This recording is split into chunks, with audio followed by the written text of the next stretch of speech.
안녕하세요. 저는 양천구 정신건강복지센터장이자 이대 목동병원 정신건강의학과 전문의 김수인입니다. 오늘 여러분들께 우울증에 관해서 말씀을 드리려고 합니다. 여러분들 우울증에 대해서 많이들 알고 계실 텐데요. 주변에 가까운 지인이 우울증을 앓았다든지 가족 중에 우울증 치료를 받고 있는 사람이 있다든지 그렇게 알게 모르게 접해보신 경험들이 있으실 겁니다. 물론 없으신 분들도 있겠지만. 그런데 정말 우울증이 어떤 병인지 정확하게는 모르고 있는 분들이 많고 정확하게 알아야만 제대로 치료받고 개선이 될 수 있기 때문에 우울증에 대해서 좀 더 쉽고 정확한 정보를 드리려고 이러한 자리를 마련했습니다. 우울증은 여러분들 앞에서 말씀드린 것처럼 많이 들어보셨죠. 그만큼 흔한 병입니다. 우울증이 얼마나 흔하냐. 서구의 경우에는 남자의 경우에는 전체 인구의 한 5 내지 10%가 평생 한 번 경험을 하고 여자의 경우는 10에서 25% 정도가 경험을 한다고 하고요. 그래서 토탈 총 통틀어서 볼 경우에는 한 16% 정도가 평생에 한 번은 우울증을 앓는다라고 하니까 매우 흔한 병이죠. 그런데 여자가 남자보다 조금 더 많이 우울증을 앓게 됩니다. 왜 그럴까 생각해 보실 수 있겠는데요. 첫 번째로는 먼저 여성 호르몬의 영향으로 봅니다. 여성의 경우에는 산후 우울증, 갱년기 우울증이라는 것이 있죠. 그만큼 여성 호르몬의 변화가 생기는 시기에 여성들이 우울증을 많이 경험하는데요. 그래서 아무래도 여성 호르몬의 영향을 받는 것이다 라고 생각하고 있고요. 또 다른 원인으로는 사회 문화적 요인이 작용할 수 있는데요. 여성의 경우에는 아무래도 스트레스가 더 많다. 그렇지만 그걸 잘 해소할 수 있는 방법도 별로 없고 이러한 요인들도 분명히 여성에서 더 많은 이유가 될 수 있을 거라고 설명하고 있습니다. 네, 그렇다면 우울한 기분과 우울증은 어떻게 차이가 나느냐? 내가 우울한 기분만 느낀다고 다 우울증인가? 이런 생각을 하실 텐데요. 어떻게 다른지를 설명드리겠습니다.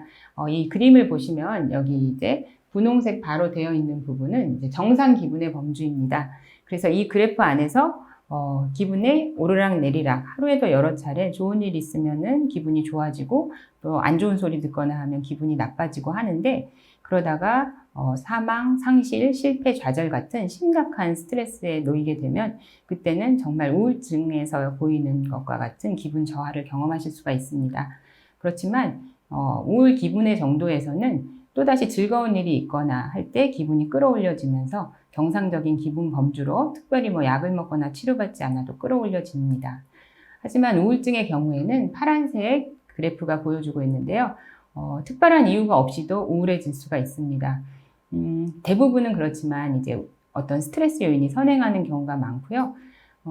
그래서 점점 기분이 다운되는데 그러다가 정말 심각한 스트레스 요인, 사망, 상실, 실패, 좌절 이러한 심각한 스트레스 요인이 있으면 더더욱 그 자리에서 헤어나오질 못하고 우울한 상태로 지속되니까 우울증은 자기 자신의 어떠한 자연스러운 경과로서 회복되어지지는 않는다는 것이 우울한 기분과 우울증의 차이라고 하겠습니다. 그렇다면 언제 우울증을 의심해야 하는가? 지금 보여드리는 8개의 그림이 있는데요. 이 중에 한 5가지 이상이 충족이 된다. 그러면 우울증을 의심해 볼 수 있습니다. 기간은 최소 2주 이상. 첫 번째 중요한 진단 기준은 우울 기분입니다.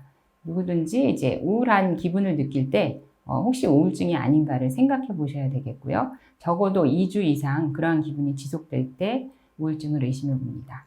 다음으로는 내가 우울한 기분은 잘 못 느끼겠는데 평소에 내가 다른 사람들하고 어울리는 걸 너무너무 좋아하고 다른 사람하고 게임을 하는 걸 좋아했는데 그런 거 다 하기 싫어지고 흥미나 즐거움을 상실하게 되는 경우 이런 경우도 중요한 우울증의 증거가 될 수 있고요. 그 외에는 식사와 수면의 변화가 생깁니다.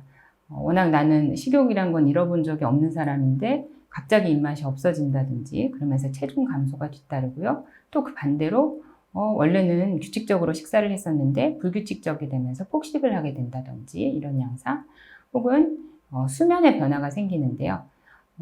잠이 들기가 어렵다든지 잠이 들었다 자주 깨는 경우도 있고요. 새벽에 일찍 일어나서 잠을 설치게 되는 경우 이러한 불면증 혹은 또 그 정반대로 비전형적인 우울증에서는 잠을 과도하게 많이 자는 과다수면 등이 나타날 수 있습니다.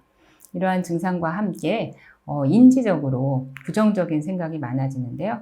그러면서 나는 너무 이 세상에 쓸모없는 존재인 것 같다. 그리고 이 세상에 내가 없으면 다른 사람들은 다 편안해질 것이다. 나 때문에 우리 가족들은 너무 힘들어. 이제 과도한 죄책감과 무가치감을 느끼게 되고요. 또 이제 불안이라는 증상이 잘 동반되는데 그러면서 초조하고 이유 없이 안절부절 못하고 이제 그런 상태에 이르게 됩니다. 거기에 덧붙여 이런 불안감이 높아지면 집중력이 떨어지면서 건망증이 심해질 수 있고요. 가장 좀 심각해진 단계가 되면은 죽고 싶은 마음이 이유 없이 듭니다. 예전에는 그런 생각을 전혀 해보지 않았던 사람이 자살하는 사람 심정 이해하겠다. 이러한 자살 생각이 들기 시작하고요. 그러면서 더 심화되면 자살 시도를 한다든지 구체적인 자살 계획을 세우는 등 이러한 증상을 보이게 되는데 이러한 증상들 중에 5가지 이상이 2주 이상 있다면 우울증을 진단받으실 수 있습니다. 네, 그렇다면 이러한 우울증은 무엇이 문제인가? 첫 번째로는 치료하지 않는 경우에 수개월, 수년 이 우울감이 지속될 수 있습니다. 이 우울감은 누구보다도 환자 자신이 괴로운 증상입니다. 그래서 본인의 고통이 크기 때문에 치료하지 않고 너무 긴 기간 동안 이런 우울증에 노출될 경우에 본인의 고통이 극심하고요.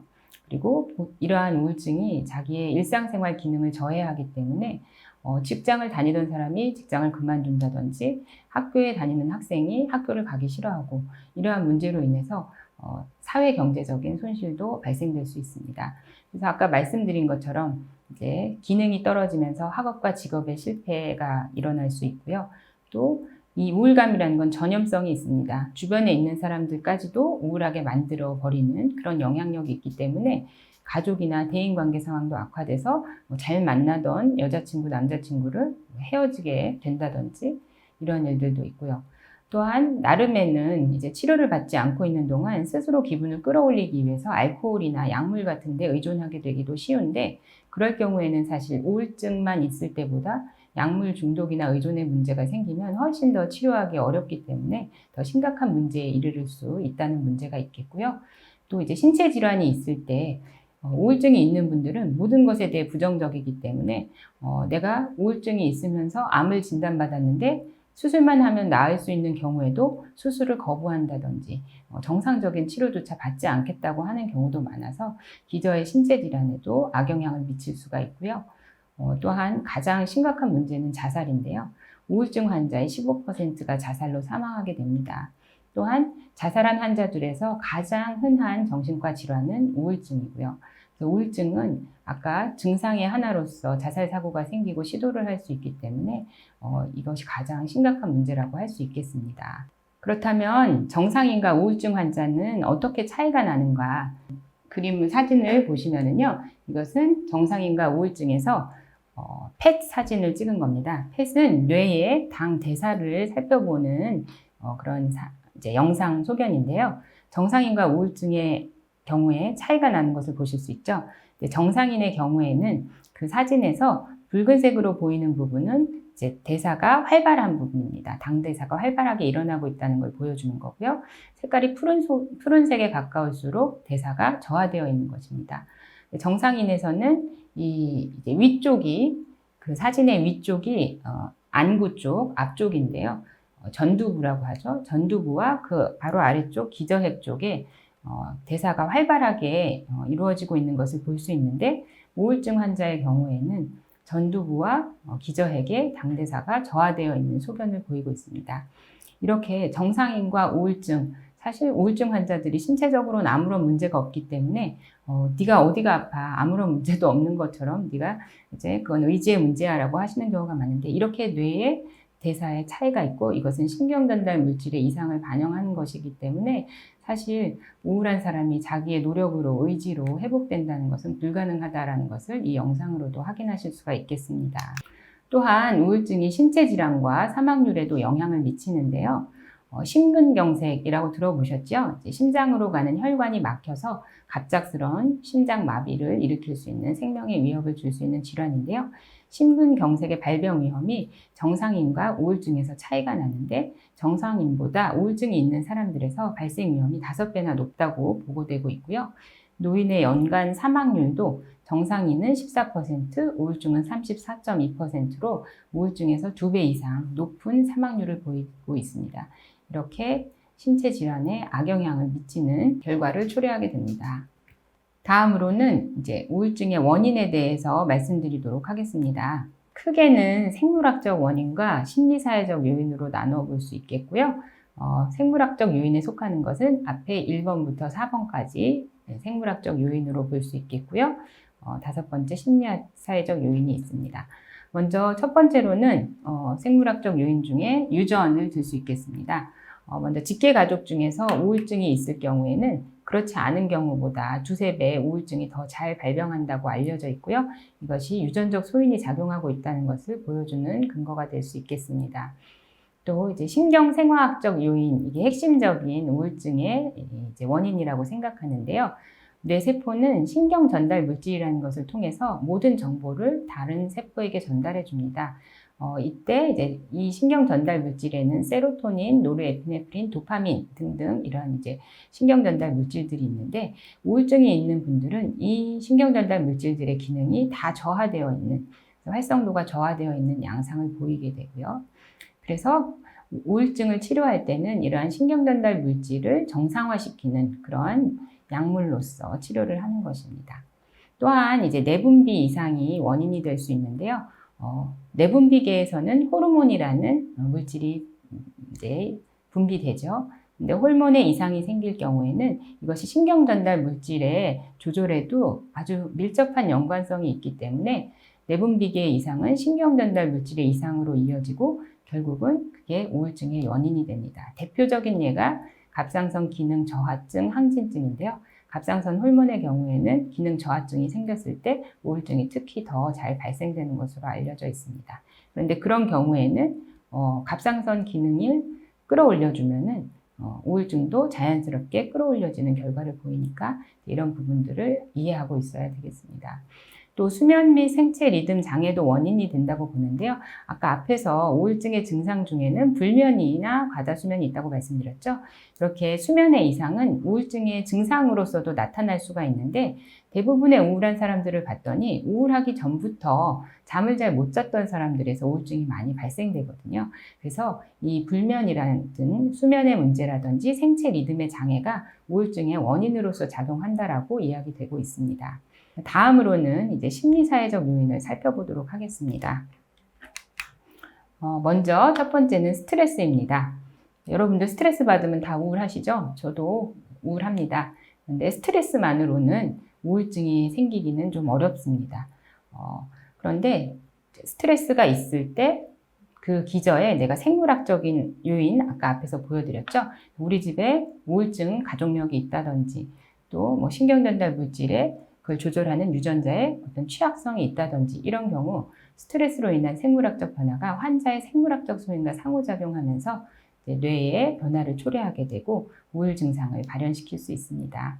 자, 여러 가지 스트레스들이 다 원인이 될 수 있는데요. 그 중에서도 가장 크게 영향을 미치는 스트레스로는 상실을 꼽고 있고요. 상실이라면 이제 다른 가족, 가까운 가족이 사망했다든지, 내 직장을 잃었다든지, 남자친구랑 헤어졌다든지 이제 이런 등등등이 다 상실에 속합니다. 또 성격 특성에 따라서 이제 영향을 받는가 이제 그런 연구에 따르면 사실 특정 성격이 더 이제 특정 성격에서만 우울증이 발생된다고 보지는 않습니다. 모든 성격에서 누구나 우울증은 생길 수 있다라고 되어 있는데 그래도 우울증이 좀 많이 발생되는 성격 특성으로는 여기에서 이야기하는 것처럼 강박적인 거나 완벽주의적 성향이 강한 사람. 이런 사람들은 사실 내 기준이 너무나 높습니다. 언제나 나는 완벽을 추구하는데 본인의 기준이 높다 보니까 본인에 대해서, 스스로에 대해서 실망하게 되는 경우가 많고 자신에 대해서 아주 엄격한 기준을 제시해서 스스로를 힘들게 만드는 그런 경향이 있어서 우울해지기가 쉽고요. 또 신경과민인 경우에 우울증에 취약한데요. 좀 신경과민이라고 하면 예민하고 자극에 쉽게 반응하고 불안감이 높은 사람들입니다. 그런 경우에는 사소한 일에도 자극을 받고 스트레스 받으니까 이것들이 누적누적 되면서 우울증에 잘 걸릴 수 있겠습니다. 다음으로는 어떤 인지적인 특성이 우울증과 연관이 있다라고 보고되고 있는데요. 우울증에 걸리는 사람들의 특징적인 인지 왜곡이 있습니다.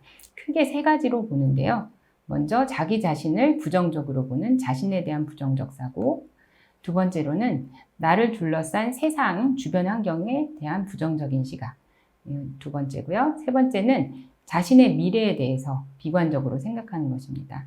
그래서 언제나 자기가 잘한 것보다는 못한 것에 포커스를 맞추고 주변의 부모님에 대해서도 내가 정말 부모님이 나를 키워주고 이만큼 양육해 주었는데 부모님이 그때 그 순간 내가 정말 힘든 순간에 그때는 어머님이 그걸 모르고 지나쳤다든지 무관심했다든지 하면 그것 때문에 나는 이렇게 우울해졌어 라면서 모든 것을 주변으로 탓하는 이런 양상을 보이고요. 또 자신의 미래에 대해서 내가 하는 일이 늘 그렇고 미래에도 성공하지 못할 것이다 이런 비관적인 사고를 잘 보이게 됩니다. 또 이제 행동 이론으로는 학습된 무력감 개념이 있습니다. 학습된 무력감이라는 것은 무엇이냐? 동물 실험을 통해서 이제 이 이론이 확인되었는데요. 실험 동물을 피할 수 없는 고통스러운 환경 속에서 지속적으로 혐오 자극을 가했을 때 동물들은 처음에는 그 자극으로부터 벗어나려고 애를 많이 씁니다. 예를 들면 이제 개를 이제 전기 자극을 주는 우리 안에 가둬놓고 지속적으로 전기 자극을 주면 처음에는 그 전기 자극을 이기려고 이제 개가 막 움직이고 펄떡펄떡 뛰고 하는데 나중에는 시간이 지나면은 이제 그 전기 자극을 줘도 전혀 움직이지 않고 그냥 가만히 있게 된다는 거죠. 그래서 결과는 내가 아무리 노력해도 소용이 없구나라는 것을 학습하게 됩니다. 그럼 이렇게 학습된 실험 동물은 이 동물을 옆에 있는 오리로 옮겨서 본인이 레버를 누르면 그 전기 자극을 차단할 수 있는 이제 오리로 옮겨 놓는단 말이죠. 그러면 그 레버를 누르기만 하면 전기 자극을 차단할 수 있는데 이 동물은 전기 자극이 왔을 때 이전 우리에서 그랬던 것처럼 아무런 행동도 하지 않고 가만히 있는 이런 양상을 보이는데 이게 학습된 무력감 이론이고요. 이것이 이제 우울증 환자들에서 나타난다라는 것입니다. 어렸을 때 뭐 가정 폭력이라든지 뭐 학교 폭력 이런 데 노출된 아이들의 경우에는 내가 뭔가 해봤자 소용없었다. 뭐 엄마한테 얘기했는데 더 큰 가해로 돌아왔다. 그러면 내가 뭔가를 했을 때 더 악영향이 있으니까 난 이런 상황에서 아무것도 하지 않는 이제 그런 반응을 보이게 되고 이제 이것이 우울증의 원인이 된다라는 말씀입니다. 마지막으로 이제 신체 질환이나 약물에 의한 우울증이 있습니다. 우울증하고 연관이 깊은 신체 질환으로 앞에서도 말씀드렸는데 이제 내분비계 질환, 뭐 갑상선 질환이라든지 또 이제 만성 췌장염 같은 것이 이제 췌장염이 발현되기 전에 우울 증상이 선행하는 경우도 많이 있고 다양한 신체 질환에 의해서도 우울증이 생길 수 있고요. 내가 특별히 우울한 게 없었는데 어떤 약을 먹고 나서부터 우울증이 생겼다 하면 그 약물에 의한 우울증을 의심해 보아야 합니다. 이런 경우에 우울증은 따로 내가 우울증 약을 먹지 않아도 그 원인이 되는 신체 질환이 좋아진다든지 내가 먹었던 원인이 되는 약물을 끊어주기만 해도 우울증이 좋아지니까 원인을 제거하면 치료될 수 있기 때문에 정확히 빠르게 진단하는 것이 도움이 될 수 있겠습니다. 그래서 지금까지는 이제 우울증의 기본적인 양상 또 그 원인 등에 관해서 알아봤는데요. 다음 시간에는 2부로 이어서 또 여러 가지 알아보도록 하겠습니다. 감사합니다.